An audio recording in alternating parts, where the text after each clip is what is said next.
Well, it happens. It happens to the best of us. Sometimes you got to work on your own stuff because it breaks down.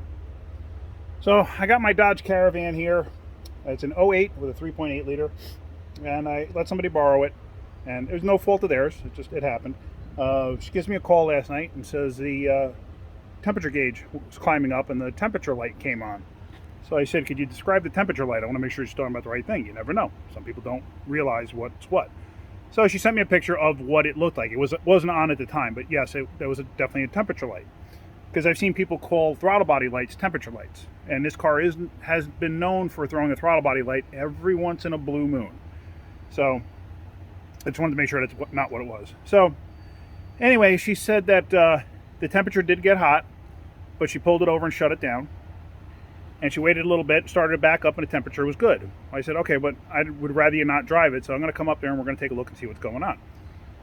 So we get up there, and this is what I find. All right, so here it is. Here's my '08 Dodge Grand Caravan. It's got 210,000 miles on it now. Absolutely love this vehicle. So down here, Chrysler did this kind of stupid thing with these heater hoses, and they used plastic couplers to hold the hoses together. Now, about 2 years ago, when I wasn't around, I was down here and my wife was up in New York.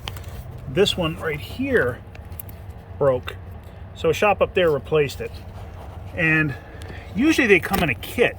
The kit will include, now this has rear heat and AC, so you can see it's got heater pipes up over there, and it goes up here to the heater core. Now, a lot of times you get the kit, and the kit comes with all of these hoses and connectors and clamps and everything else. And for some reason, this one broke. Now, at first I was thinking that maybe they didn't replace it. But now, here it is. I already took it off the pipe because it was snapped off. This was sitting on the pipe. Now, it snapped off right here. So there was a piece of this plastic tube stuck in the hose.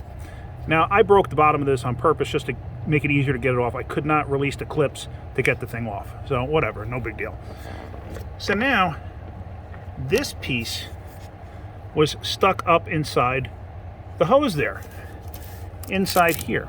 Now normally, what happens is, with this piece stuck up in there, you could grab it with a pair of pliers, and basically, you go around the hose and you squeeze it. Just like that, you squeeze it and you run the pliers all the way around. And this piece of plastic, because they usually get so brittle, this piece of plastic will crumble and fall out. Well, this one didn't. You could see it actually crushed. But there's no splits in it. So what exactly happened? I have no idea what happened. I have no idea why this broke. The clamp was on this portion of that. So why it happened, I just don't know. So anyway, I got a new one. Dorman makes replacement parts. There it is, and it's a 800 403. I have my light on, so it might be glaring on this package. And what this is a 5/8 hose, and it's a 5/8 pipe. So this is going to fit right onto the pipe and right onto the hose. So let me unwrap this. So this is really all it is. It's just a quick connect fitting on the one side. It's got an O-ring in there, and then this side goes up inside the hose. And like I said, usually these things get so brittle, that's why they break. So why this one broke, I couldn't tell you.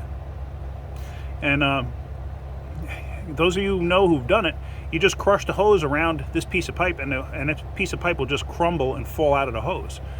Not on this one. So now I'm going to install this with a new clamp and then connect this down onto the pipe itself. And everything should go smoothly. Let me see how this goes. All right, so what I did do was I sprayed inside that hose a little bit with some WD-40.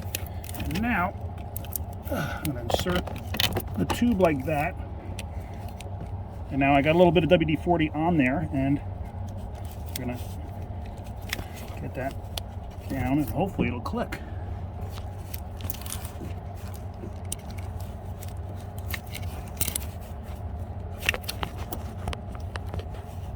I don't know, you probably didn't hear it, but it did click. So now what I'm going to do is I'm going to move that clamp down in place, but basically that's how the whole thing sits. So let me pull the camera out of there so I can actually do the work. I'm just going to put the clamp down in place, and then we'll get back to this. All right, so there it is, fully installed. Back down there. Just like that, that's fully installed. It's on there nice and tight like it should be. It's locked in place. So now we can go ahead and start filling the cooling system again. Again, for the first time. I'll take the cap off. And let me go get my funnel. Alright, so here we go. I don't know if you guys have this funnel. This thing comes in super handy. You can find it on Amazon. You can find it on the tool trucks. Probably half the price on Amazon. But they come in pretty handy. So basically you just pour the coolant in there. And let's see if I can't do this one-handed. So let me pause this. Alright, so here we go. We do have that tripod that I got from Kate. So now we're just going to fill it up.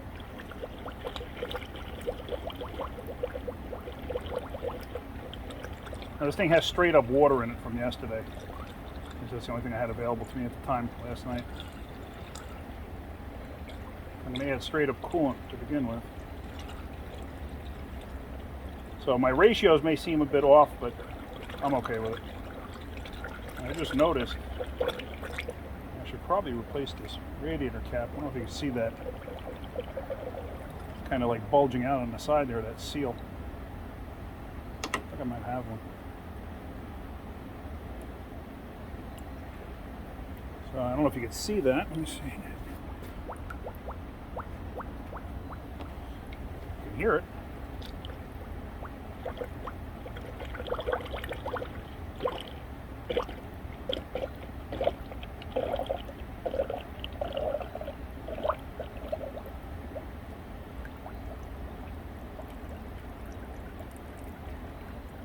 Alright, so I'm going to let that run in, and I'm going to get some water, add the water to it, and pause this.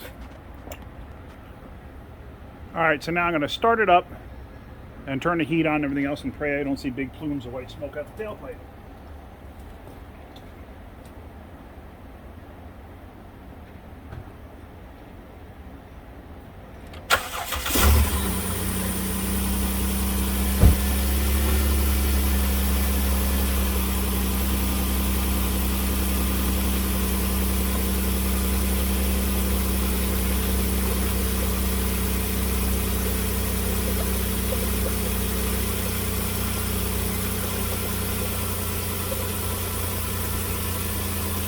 Alright, so you get the general idea. That's what I'm going to do for now. I'm just going to top that off and make sure it's all burped out. I don't see any plumes of smoke out of the tailpipe, so I'm happy with that.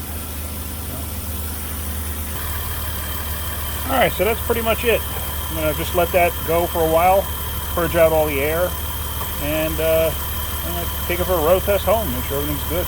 I think we're fine. I don't think it hurt anything. So, that's about it. If you get anything out of my videos, hit the like button. If you could, please subscribe. I'd really appreciate it. It'll help me make more videos. If you want to join our Facebook group called Backyard Mechanics, please do so. Make sure you answer all the questions, because we won't let in just anybody. We will check on your profile and stuff like that. So that's about it. Hope you guys have a great day and keep wrenching.